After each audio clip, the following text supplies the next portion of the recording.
নমস্কার, অনেক দিন পর একটা লং ভিডিও নিয়ে হাজির হলাম। আপনারা তো জানেন শর্ট ভিডিও ডেলি আপলোড করলেও লং ভিডিও তেমনভাবে আপলোড করা হয় না। যাই হোক, কিছুদিন আগে ঘুরতে গেছিলাম অন্ধ্রপ্রদেশের শ্রীশাইলামের মল্লিকার্জুন টেম্পল। আজ আপনাদের সাথে হবে সেই গল্পই। হায়দ্রাবাদ থেকে শ্রীশাইলামের দূরত্ব 231 কিলোমিটার, যেতে সময় লাগে ওই 7 থেকে 8 ঘন্টা। হায়দ্রাবাদ থেকে শ্রীশাইলাম যেতে এসি ও নন এসি দুরকম বাসই পাওয়া যায়। সকাল 6:30 নাগাদ আমরা শ্রীশাইলামের উদ্দেশ্যে রওনা দিলাম। এই রাস্তার মাঝে পড়ে নাগার্জুন টাইগার রিজার্ভ ফরেস্ট, আর এই কারণেই সন্ধ্যে 6টা থেকে সকাল 6টা পর্যন্ত রাস্তায় যানবাহন চলাচল বন্ধ থাকে।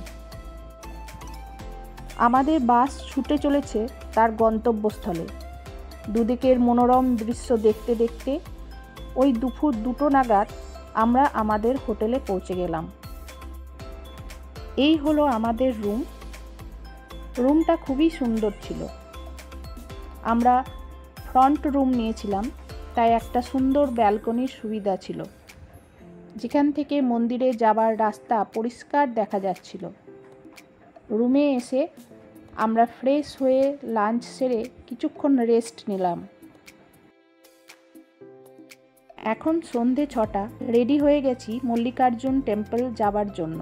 অন্ধ্রপ্রদেশের শ্রীশাইলাম পর্বতে এই মল্লিকার্জুন জ্যোতির্লিঙ্গ মন্দিরটি দ্বাদশ জ্যোতির্লিঙ্গের অন্যতম। এই মন্দিরটিতে ভগবান শিবের পাশাপাশি মাতা সতীর শক্তিপীঠও আছে। মাতা পার্বতী এখানে ব্রহ্মরম্ভা নামে বিরাজমান। এই মল্লিকার্জুন টেম্পলকে শিব পার্বতীর মিলনের প্রতীকও বলা যেতে পারে। এই মন্দিরে 3 রকম দর্শন পদ্ধতি আছে। এখানে সাধারণ দর্শন, যেটা একদম ফ্রিতে করা হয়। শীঘ্র দর্শন, এর জন্য লাগে 300 টাকা, আর স্পর্শ দর্শন, যার জন্য 500 টাকা লাগে। স্পর্শ দর্শনের জন্য ছেলেদের ধুতি পরা বাধ্যতামূলক। আমরা অনলাইনে স্পর্শ দর্শনের টিকিট বুক করেছিলাম। মন্দিরের বাইরেই জুতো ও মোবাইল রাখার ব্যবস্থা আছে। আমরা আমাদের জুতো ও মোবাইল সেখানে রেখে মন্দিরের ভেতরে প্রবেশ করলাম। খুব ভালোভাবে স্পর্শ দর্শন করে মন্দিরের বাইরে আসতে আমাদের রাত্রি 10টা বেজে গেছিল। তাই আমরা তাড়াতাড়ি ডিনার সেরে হোটেলে চলে গেছিলাম। এটা ডে 2। আজ আমরা যাচ্ছি পাতাল গঙ্গা দেখতে। অটো করে মাত্র 1 কিলোমিটার দূরেই অবস্থিত পাতাল গঙ্গা। এটা কৃষ্ণা নদীকেই এখানে পাতাল গঙ্গা বলা হয়। রোপওয়ে আর সিঁড়ি দুইভাবেই যাওয়া যায়। আমরা কেটে নিলাম রোপওয়ের জন্য টিকিট। টিকিটের মূল্য পার হেড 80 রুপিস। রোপওয়ে করে দুই দিকের সুন্দর দৃশ্য দেখতে দেখতে আমরা নিচে নেমে এলাম। এখান থেকে আমরা বোটে চেপে এখন দর্শন করতে যাব আক্কা মহাদেবের গুহাতে। এর জন্য জনপ্রতি 750 টাকা করে টিকিট কাটলাম।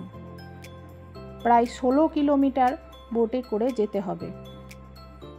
কৃষ্ণা নদীর দুপাশের অপরূপ সৌন্দর্য উপভোগ করতে করতে আমরা এগিয়ে চললাম।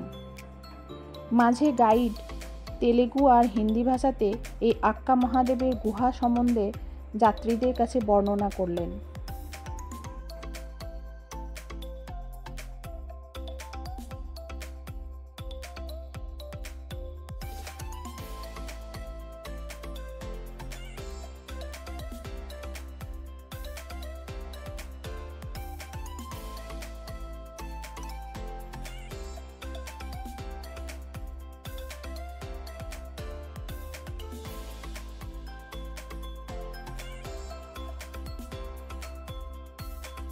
অবশেষে এই প্রাকৃতিক সৌন্দর্যে ভরা গুহার কাছে এসে পৌঁছালাম।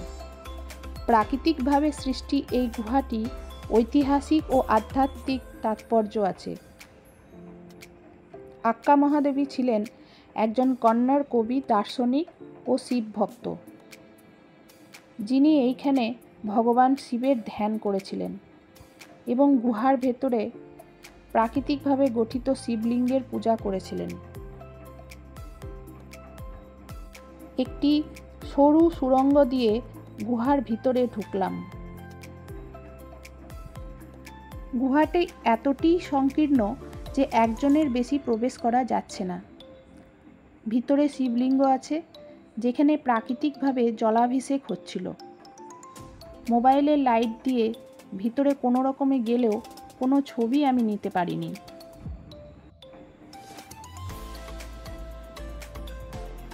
চারিদিকে দেখুন কি মনোরম নিস্তব্ধ প্রাকৃতিক সৌন্দর্য। এখানে কিছু সময় কাটিয়ে আবার আমরা ফিরে এলাম। আজ আমাদের শ্রীশৈলমের শেষ দিন। আজ আমাদের গন্তব্য সাক্ষী গণেশের টেম্পল বা সাক্ষী গণপতি টেম্পল। সাক্ষী গণপতি বা সাক্ষী গণেশের মন্দিরটি শ্রীশৈলম যাওয়ার পথেই পড়ে। এটি মূল মন্দির থেকে 2.5 কিলোমিটার দূরে অবস্থিত। বিশ্বাস করা হয় যে এখানে উপবিষ্ট ভগবান গণেশ শ্রীশৈলম ভ্রমণকারী প্রতিটি ভক্তের দর্শনের সাক্ষী হন এবং তাদের নাম রেকর্ড করেন। মান্যতা আছে সাক্ষী গণপতি দর্শনের পরেই শ্রীশৈলম যাত্রা সম্পূর্ণ হয়। মন্দিরে কিছুক্ষণ কাটিয়ে আমরা মূল মন্দির মল্লিকার্জুন টেম্পলের সামনে মার্কেটে ঘোরার জন্য চলে এলাম। প্রত্যেকটা মন্দিরের সামনে যেমন দোকান থাকে, এখানেও ঠিক একই রকম। এখানে নানান রকমের পূজা সামগ্রী ও সাজগোজের জিনিস পাওয়া যায়।